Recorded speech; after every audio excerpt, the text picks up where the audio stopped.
at Polski Ośrodek Społeczno-Kulturalny.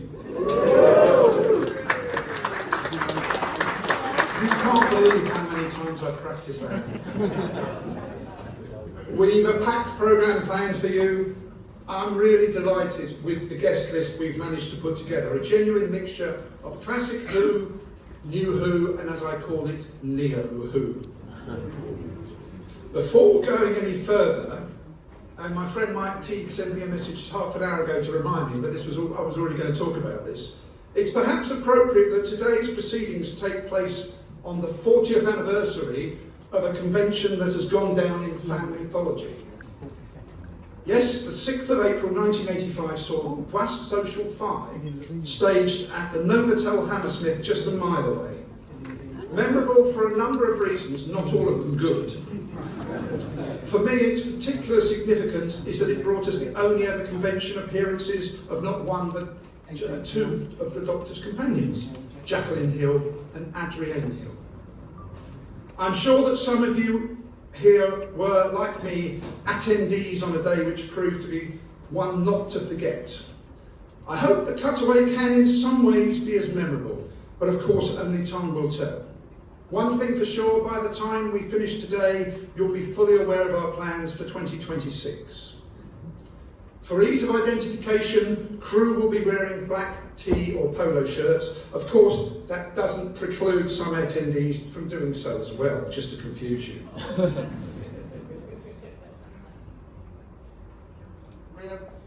We're running a raffle today in aid of the POSC Foundation with some lovely prizes on offer thanks to our friends at Big Finish. There are 4 beautifully framed signed pieces of artwork. Tickets cost just £1 each and are available at the Dwas table in Cutaway Arcadia at the rear of the stalls. Talking about Arcadia, unfortunately Mooncrest models can't be with us today. However, there is still plenty of splendid merchandise on sale. Please note that Arcadia will not be open during the Q&A panels, and you'll get another clue because they'll draw the curtains back so they can see what they're doing. But for now, let's start by meeting one of the most mysterious characters of 21st century Doctor Who. Please welcome your host for our first panel, Stephen Cranford. Hello everyone, welcome. A huge welcome to indeed one of the most mysterious characters of the new series of Doctor Who, the fugitive Doctor, Jo Martin.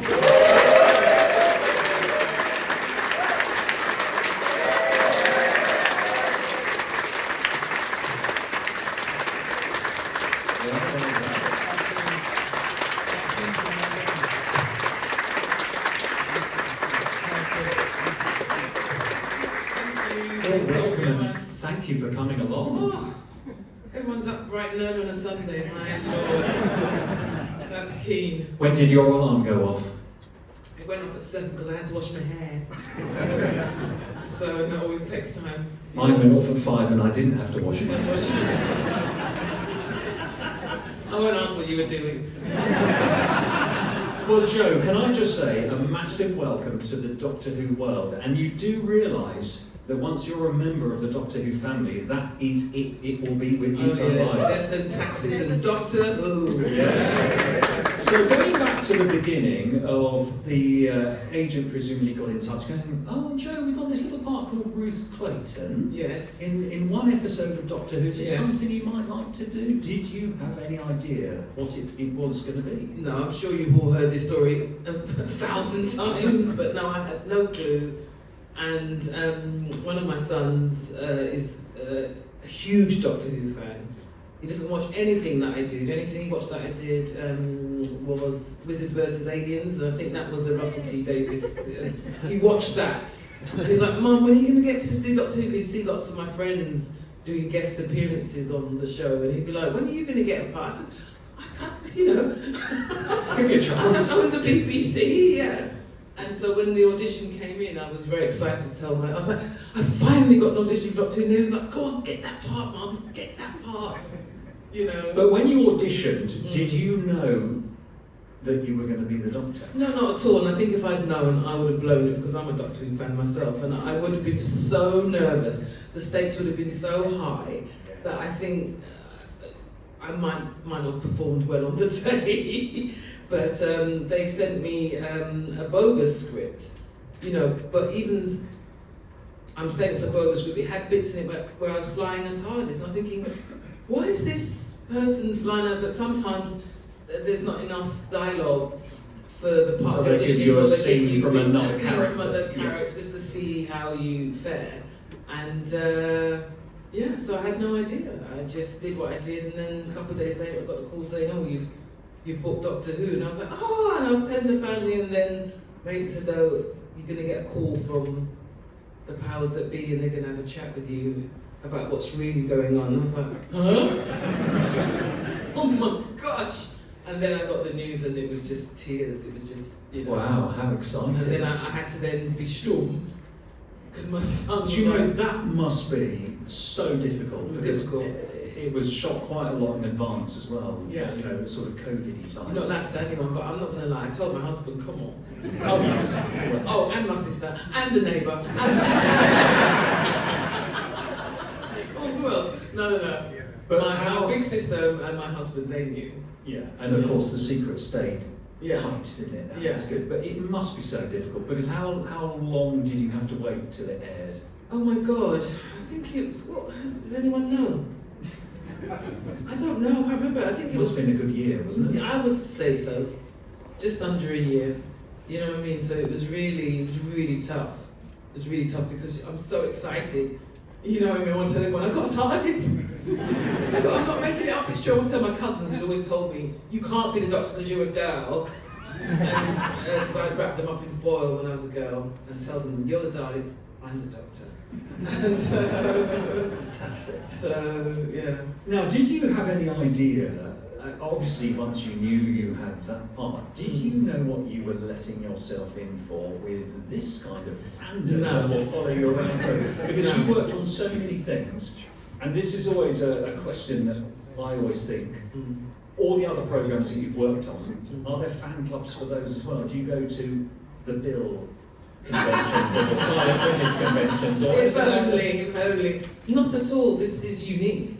You know, there's no show like it with fans like this. It doesn't exist. And if they do, I don't know. I've not been on that show. So, you know, so no, I had no idea.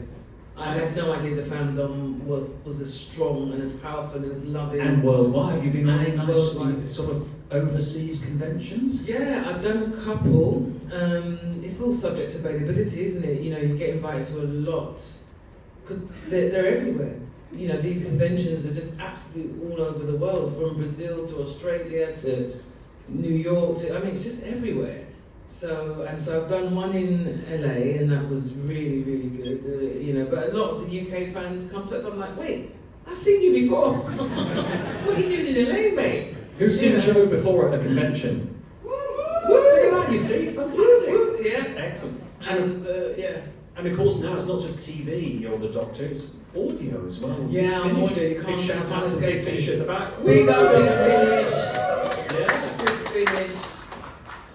Yeah, they're incredible. I mean, people seem to be loving them, and I'm hoping one day they'll call me again. I'll do some more. I'm sure they will. I think I'm they'd be sure. mad not to. Come on, let's be serious. Totally. So Joe, let's go back a little bit then and look into how you ended up doing what you do now. What made you want to be an actor?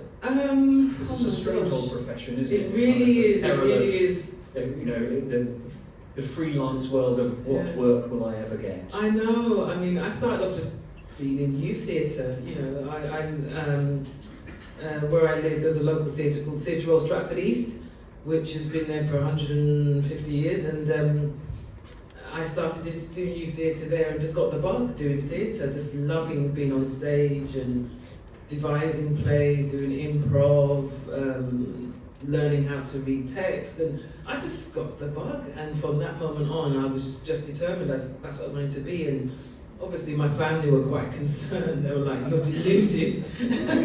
Did they use the expression, because I had this when I wanted to work in TV, Why don't you get a proper job? Of course, and you know, my family gave me a great education, and you know, the tradition in our family is you go into, you know, a professional job. So they expected me to be a lawyer or a teacher or Monday to Friday, regular hours, holiday, absolutely, annual leave. Absolutely, and they encouraged me so hard, saying, look, you can do your acting, but that's a side thing. Get your main job and finish your education and la la la. But I was just determined. I was just like, no, I mean, my mum didn't talk to me for nearly a year because I ran away from home. Oh gosh. I ran away to join the circus. You know, and I ran away when I was about 17. Wow. And, Did you have a backup? You know, I know a lot of actors who have a side hustle that often is more of a hustle than their acting work. Do you have like a backup thing that you ever thought you might do? Or I have no safety nets. I'm just out there. I mean, but the thing is, as an actor, you're hustling, aren't you? I've done a million jobs, from you know the usual, from waitressing to tattooing to. I mean, that's a bit more of the beaten track. They weren't real tattoos. They were the fake ones that you wash off. Oh, okay. Don't worry, they didn't let me loose on a. You know, I've done everything. Working in shops. You know, everything. Night work. Working in the worst job was working in the hospital laundry. Oh my God! You can imagine. I'm going to explain. About 40 degrees inside and relentless work. Oh my God, a hotel, hospital laundry room is not the room to be in. I take my hat off to all who stayed in there still doing a serious job. You know, keeping the hospital clean. But yeah, I did everything because I wasn't trained. Sorry, I sprayed it. No, that's all right. I didn't train to do anything else other than to be an actor. I didn't even train to be an actor. Brilliant. Well, look at you now. Now you're the doctor in the biggest science fiction show in the world. I'm telling you, come on. What if 2025 Jo could give advice to her just starting out acting Jo herself, what would you say? Get a side hustle. That doesn't involve hospital laundries. Get you know, train to be a plumber or something. Get something where you can make some money, because there have been some very lean years, obviously, and where you had to be very, very, very clever with a potato to feed myself for a week on baked beans and stuff like this, you know. But my mum, the first TV job that I got, I thought my mum would be really impressed. She would be so happy, because she's been so down on this whole thing. One of her favourite TV shows back in the day, you remember Birds of a Feather? Yes. So my mother loved that show. So when I booked that gig and I was like, Mum, I've got a TV gig, I'm doing Birds of a Feather, your favourite show. And she's on the phone, she's like, is it a guest role or a regular? That sounds like parents. And I was like, well, okay, I'm guessing, but it's still Birds of a Feather. She's like, oh well. She only recognised me as being an actor once I booked a job with the RSC, the Royal Shakespeare Company. And I then called her and said, oh, I booked this theatre job with this company called the Royal Shakespeare Company. Oh my! That was it. She's phoned all the family. She's working for the Queen. That sounds such a parenting thing. The first time I did a telly job, it was a live telly thing, and I rang my mum, and I said, what do you think? She went, your shirt wasn't tucked in. And I went, oh, what about when I actually did it? Oh, there we go. That's how they are. Yeah. It's all love. But so once I got the Royal Shakespeare Company, she agreed. You're a bona fide actor now. Yes, and now she could proudly say, she's working for the Queen. Wow, fantastic.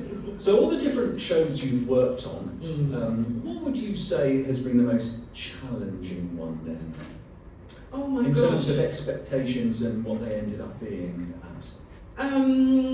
Challenging, there've been so many. I suppose some of the theatre jobs, like last year I was doing a two-hander, which I got ill. I couldn't complete the job. It's at the National, I don't know if you saw it, at the National Theatre in London. It was called Death of England, and it's a great piece, two-hander, with a wonderful actress called Hayley Squires, who's an amazing actress. And you can imagine it's a two-handed on stage for 2.5 hours. That was a challenge, and that was Because you have to remember your lines and their lines as well. Everything. It's a real tough. And then I got COVID and I got really ill and I had to come out of the show. Can you believe it? So that was a challenge. Yeah. In terms of TV challenge, I did a series called Back to Life, which is like a dark comedy. I don't know if you've seen it. It's still on BBC iPlayer. It's on Netflix also, actually. And trying to find this character for this particular role to play this probation officer, who's actually a really bad probation officer. And so she's a comedic character, but trying to sort of base it in reality and trying to find that balance of not going too far and whatever. It's boring actor speak. I don't want to listen to that. Yeah, that was, but in the end, I think it really worked. And in fact, that job helped me book Doctor Who. Because the producers at that time who booked me for Doctor Who, they were big fans of Back to Life, which was like this indie sort of comedy show, as I said, and dark comedy, and they were just huge fans. But every time when I say to them, "But what did you see?" Because the character I play is a character called Janice, is an absolute mess. You know what? And I can't see the relationship between that character and the Doctor Who character that I play, consequently. But yeah, without Back to Life, they may have not been Doctor Who. Well, happy days, isn't it? And it's funny Yeah. actually, the number of times that happens in life where you work with someone and then they remember you, and then who knew? Who knew? Who I knew? did. Yeah. Now, you were talking about not having to tell anybody, which must have been quite tricky. Very hard. But when you were filming this as well, how much kind of secrecy and security is there when you're making it? Because obviously there are cameras everywhere, we've all got phones with cameras, and Doctor Who is a big draw, isn't it? And if you were seen sort of, oh, I've just seen that actress with a TARDIS, it'd be a bit of a giveaway. So how much, when you were making it, is it sort of guarded? Well, it's the thing is, and also even the drivers that drive you up and down weren't aware. So I had to not, because you make. You can't have a good old gossip to the taxi we driver. have a little chat in the taxis, and they're not even taxis, they're attached to Doctor Who. Yeah. They just work with us. So I just assumed that the whole family would know, but they don't. So you have to be really careful, and I wasn't great. And things like the TARDIS is easy to hide because that's always in a studio. And people who were there couldn't keep it from them.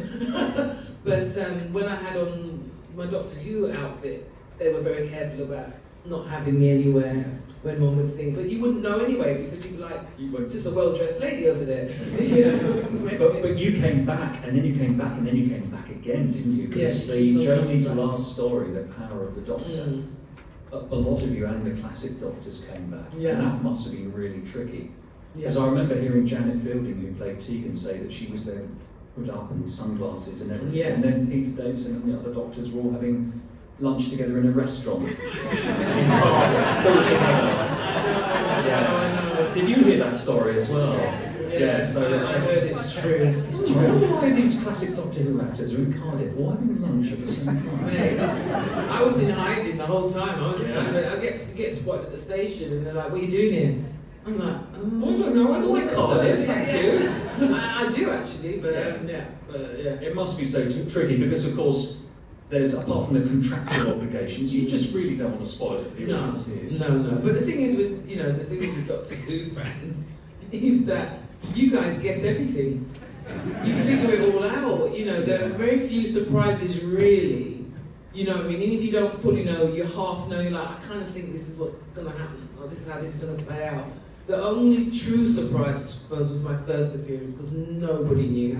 I don't think. I mean, if there's someone on this planet that knew, then speak up, because I don't think anyone knew. Since then, people knew kind of. Oh, I think she's appearing in this one. Oh, she's going to be in this one. I've heard she's going to be. And they get it right, but they didn't get the first one right. They did not know. No, and actually, I rewatched that last week because I knew I was going to have a chat with you. And the character you played was a really great character, even if it didn't turn out. Yeah. It was really Yeah, lovely part anyway. Loving Ruth and her little husband. Yeah. It was all great, you know, and she was great at her job, you know, and so even just having to play 2 different parts and actually having 2 credits. I've never seen that 2 before. fees. I don't know how much. Oh, come on. I tried. Tried your best. Tried your best. I tried. I was like, 2 credits, 2 fees. But yeah, that was really, really nice to see, you know. And just explain to me a little bit about the process of actually making that. Was it all shot sort of? Did you shoot your Doctor bits first before your Ruth bits? Or was it all, if my memory serves me well, we it's filmed. not often made in order, is it? No, it's not in order, but we didn't do. I didn't do any Doctor Who stuff as Doctor. Rather, I didn't do the Doctor scenes until we'd done all the Ruth scenes. Yeah. Wow, so it felt proper by the time you did it. I suppose. Yeah. I mean, it was terrifying. You know. How do you think making TV has changed over the years? Because it all seems so different nowadays, doesn't it? Well, there are quite a few changes, but the thing is, people don't really take chances as much as they used to. The opportunities for new ideas, new writers, because it's all, you know, let's be honest, you know, we know that TV costs a lot of money, making films, making TV, but it is so driven by numbers now. It's about, well, how many followers have you got on Insta, or how many followers have you got on X, or, you know, what's your, and budgets have been cut so badly on a lot. Because we were having a chat around the back where we were Yeah. saying it seems to be a very barren time at the moment Yeah. for crew as well as actors. Yeah, it's a very difficult time. I mean, it's a rough old business to be in when you consider that maybe, is it what they say, what's the statistics of actors working? Only 4% of us are ever working any one time. And that's during the good old days. Yes. And these are the bad old Would days. you advise right now. anyone to get into it now? If Stay they're- out. Stay out. No. Get a proper job. No, if it's in your heart, that's what you want to do, then you follow it, you pursue it. Because as I've always said, I will always find a way to make this work. Even if I have to put on a show in my front room and invite you. Well, we'd all come along, I'm sure. Log a load of tickets. You know, and in this current age of, you know, everything, you can make a short on your phone, you can do something. And you know, YouTube for as well, yourself. of course. Isn't it? Exactly. You can get out there. So those differences are great, because that opens the door to you know, to people that normally can't get commissioned by, you know, the big streamers or ITV or the Channel 4s, BBCs, what have you. But everything has to be made very cheaply. You know what I mean? So if you're writing something, you have to go, oh, maybe I won't write in a spaceship.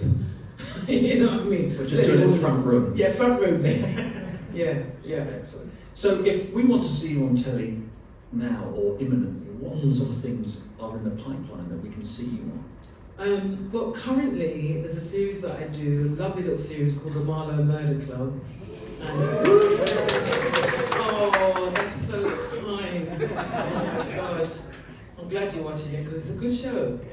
And we've got a great cast, and Samantha Bond is just like legend.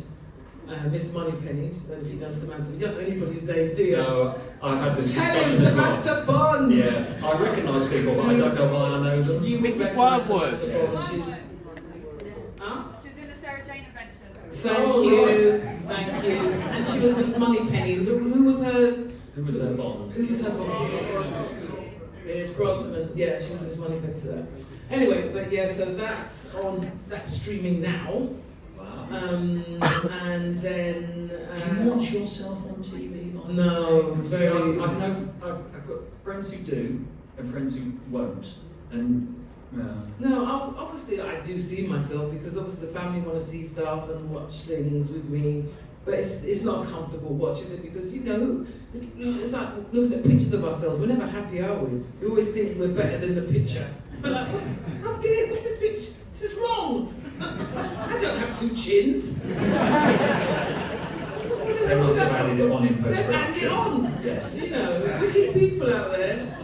So no, you end up just looking at your flaws and this and that, rather than just trying to enjoy the performance and enjoy the story that's being told, which is very kind of vain, you know. So I try not to be and try and be, you know, exactly. But so there's that, and there's also I don't know if some of you know a director called Mike Lee.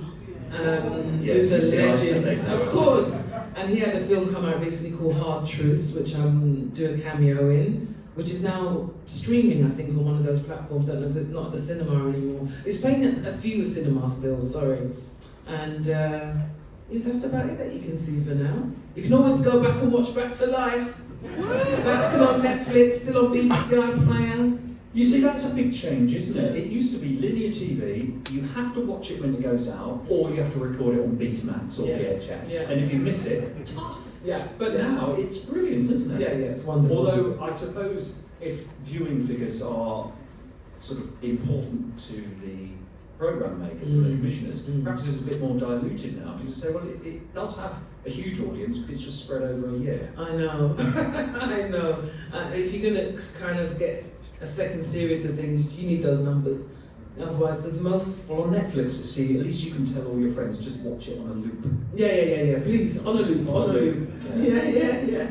Now, I'm very conscious, though, that I've been wittering on, and we've got about 15 minutes left. There's bound to be some questions.